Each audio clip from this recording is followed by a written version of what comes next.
never slow up, no I don't take shit. I got no love for the fakeness. If you wanna play tough and wanna hate this, I'll always show up.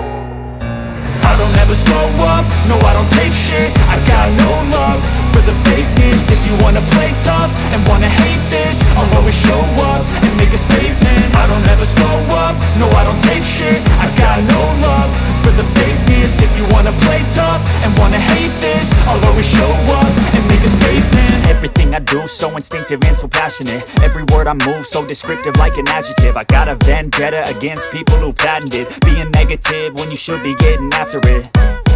I got facts over tracks, this and that. Spitting slow, spitting fast. I could roast, I could gas. Think I'm okay at last, but I don't know if that can erase all the past. And the pettiness, a reflection of the emptiness. Hilarious, you think you're worth my time, you're delirious. Mysterious, because you hide behind a fake exterior. Inferior, you know I'll always be a bit superior. Get off of me, this ain't no humble brag. I want you to hear words, you can say them back. I want you to feel free from the chains at last, and to believe in what you got, it was built to last, yeah.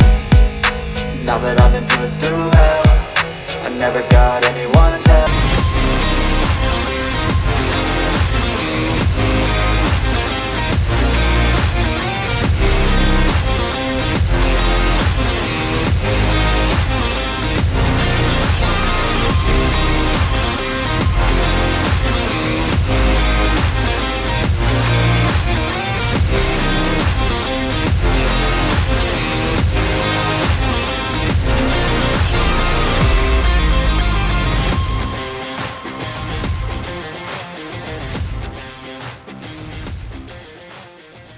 Mga riders, nandito po tayo sa Consuerte Motors sa Labuin, Santa Cruz, Laguna.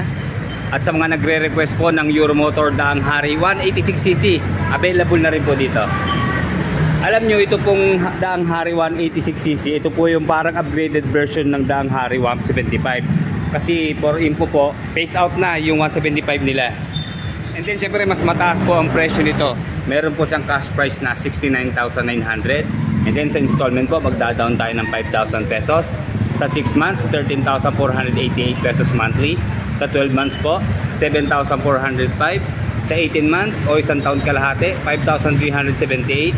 Sa 2 taon naman po, 4,364. And then sa 30 months, nasa 3,756 po monthly. At sa 3 taon po ay 3,350 ang kanyang monthly installment. And then siyempre hindi mawawala po yung kanilang 300 pesos na rebate. Okay, sige, i-compare natin yung price niya dito sa 150cc ng Daang Hari.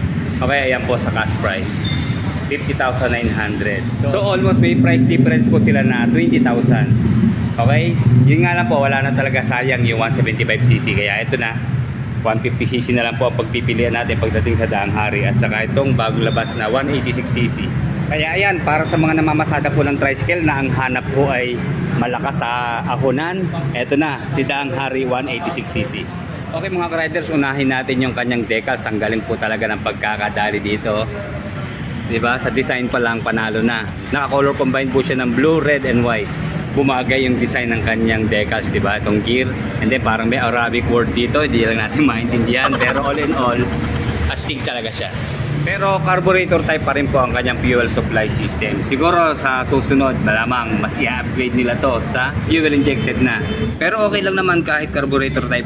Japan standard naman po siya, di ba? And then ito, sa nagustuhan ko sa kanya, yung cover po ng kanyang spark plug. Lalo't open po siya. Ayan, metal na para hindi siya basta-basta mapapasok ng tubig. And then meron po siyang 1 liter na engine oil capacity rin. At ang maganda ho rito, mamomonitor natin yung kanyang oil. Nandito, meron siyang gauge dito. Ayan, kung mababa na ba o mataas yung ating oil. And kung malinis pa, diba? Safe sa kalawang yung kanyang kickstart dahil naka-stainless na po siya. Maganda, meron pa rin siyang kickstart. Backup ito nung ating electric starter na push button. Ayan, meron din siya. And then sa switches and button, maganda, kumpleto po. Meron siyang hazard. And then, switch po ng DRL, headlight.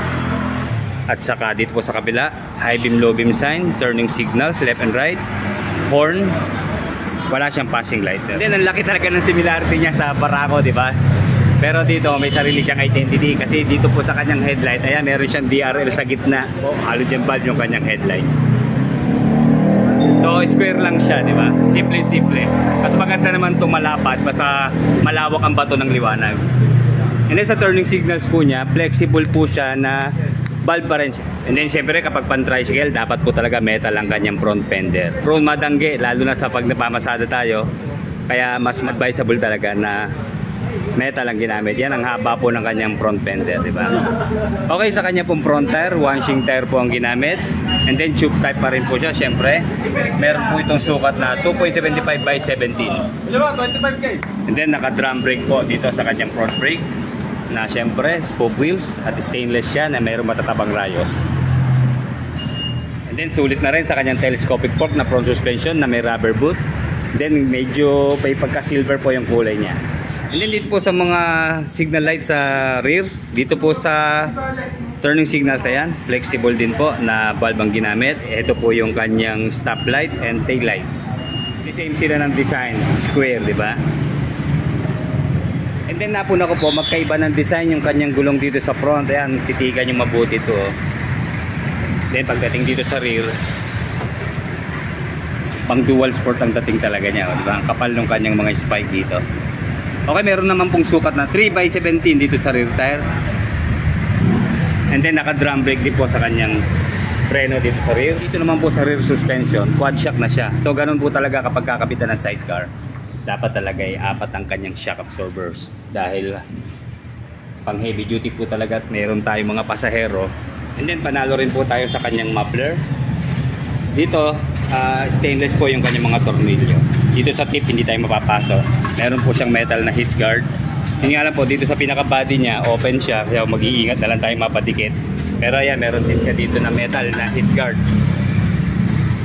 And then dito po sa footrest ng ating angkas, ayan, bilog po siya. And then dito naman, yung shape niya patapa, di ba? Kaya hindi dudulas yung ating sapatos dito. Okay, sana ginawa na rin stainless tong kanyang brake pedal, di ba? Medyo malapad naman yung kanyang pad, pero mas maganda rito, palaparin pa natin para komportable yung ating paa. Okay, 5-speed manual transmission po ang Euromoto 186cc.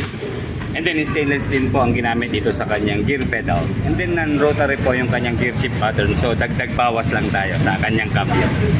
And then kung nag-expect po kayo ng digital na, hindi po. All analog pa rin po yung kanyang mga meter panel. So maganda naman yung kanyang design, di ba? Kahit analog lang siya, pero organize yung kanyang pagkakapwesto. Hindi ka malilito sa kanyang mga indicators. Nakabukod po yung kanyang fuel gauge. And then yung kanya pong gear position, ayan, kumpleto po dito. Magkakasama po sila ng kanyang turning signals, neutral sign at saka ng high beam, low beam sign. And then dito naman po yung kanyang speedometer, kasama yung kanyang odometer. At masikreto po itong si Dang Hari 186 dahil meron din po siyang nakatago dito na USB ready charging port. Ayan, diba? Pag tayo po ay may cellphone, ayan, tama-tama, dito natin ilalagay. Maglagay lang tayo ng cellphone holder. Makakapag-charge na rin tayo. Nya lang, hindi ko mabuksan. Maliit yung kanyang takip. Anyway, ano po yan? Malaking bagay po ito. Mayroon tayong charger dito. Okay, sa fuel tank capacity, obviously, malaki po yung kanyang tanke. So, estimate ko po, mahigit 10 liters po ang kanyang full tank. Okay, pagdating po sa kanyang fuel consumption, wala pa rin po tayong idea dahil bagong dating nga lang po. Pero expect na po natin dahil ito po ay carb type at 186cc. Sa estimate ko po, ito yung naglalaro sa 30 to 35 kilometers per 1 liter. And then quality rin naman po yung ginamit na upholstery sa kanyang seat cover. Ayan, one tone lang siya, meron siyang stitch sa gitna. And then yung shape niya, average lang din naman po. Okay, wala lang po tayong idea sa seat height. Mamaya susukatin natin na para malaman po ng isang 5'8 or mas lower na height pa kung okay lang naman. Pero sa ground clearance ko, nasa 135mm po siya. Pero mabigat siya tignan, di ba? Dahil ang laki. Pero nasa 110 kilos lang po sa kanyang dry weight. Okay, panalo rin sa nilagay na kanyang bracket.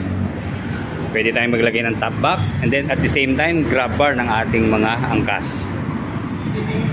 Okay, bakal po siya na glossy black ang kulay. Nga pala mga riders, available po sa tatlong kulay itong si Dang Hari 186. Ito po nasa harap natin, combine po ng black red. Meron din po siyang black blue at saka black gray.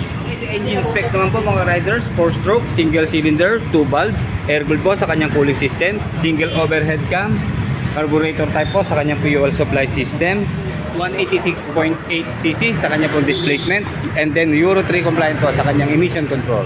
Maximum power of 14 horsepower at 8,000 RPM. and maximum torque of 13.5 Newton meter at 6,500 RPM. Okay, no problem po para sa mga magta-tricycle na hindi biniyaan ng height. Dahil sa tansya ko po, mababa lang po ang kanyang seat height. Kaya kita nyo naman, 5'8 po tayo, lapat yung ating dalawang paa. So estimate ko po nasa 770 or 765 lang ang kanyang seat height. Then 135mm na ground clearance. So magiging komportable po tayo dito mga riders. Then ayan, makinda ho yung kanyang naked handlebar, malayo sa ating tuhod. Laki ng distansya po. Dahil mahaba po yung kanyang tangke eh. Nga lang po, medyo pag maiksi ang kamay natin, medyo susubsub tayo ng konti dito. Pero okay lang naman, pwede nating gawa ng paraan yan. Adjustable naman po itong kanyang naked handlebar. Pwede natin i-forward ng konti kung tayo po ay nalalayuan. So medyo mahaba po yung kanyang manibela dahil abot po sa ating tuhod kahit medyo mahaba po yung kanyang tangke oh. Sakto sa ating tuhod oh. Obviously, matigas po ang shock nito. Wala tayong bounce na mararamdaman dahil naka-quad shock na po siya oh. Talagang ready po siya para sa sidecar. Then check natin yung kanyang drum brake dito sa front. Okay, maganda ang kapit. Kahit madulas yung ating sahig oh, responsive din naman siya. Okay, sa kanyang clutch lever. Okay, tamang-tama lang po yung lambot. Hindi tayo mangangalay. And then sa kanya pong rear brake na drum. Okay, yun.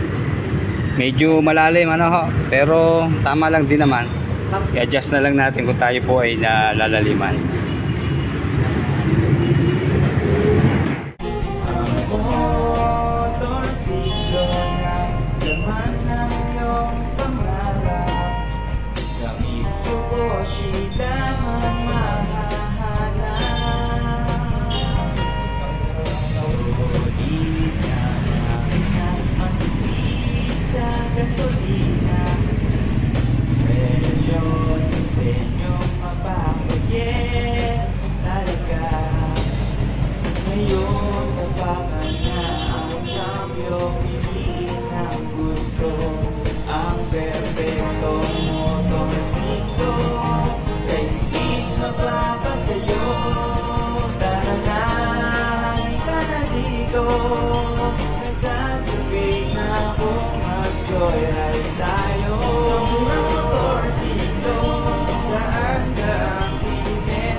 Hanap by pampasada at pampamilyang motorsiklo. Ito na ang Euromotor Daang Hari 186cc. Like, comment, and subscribe sa ating channel.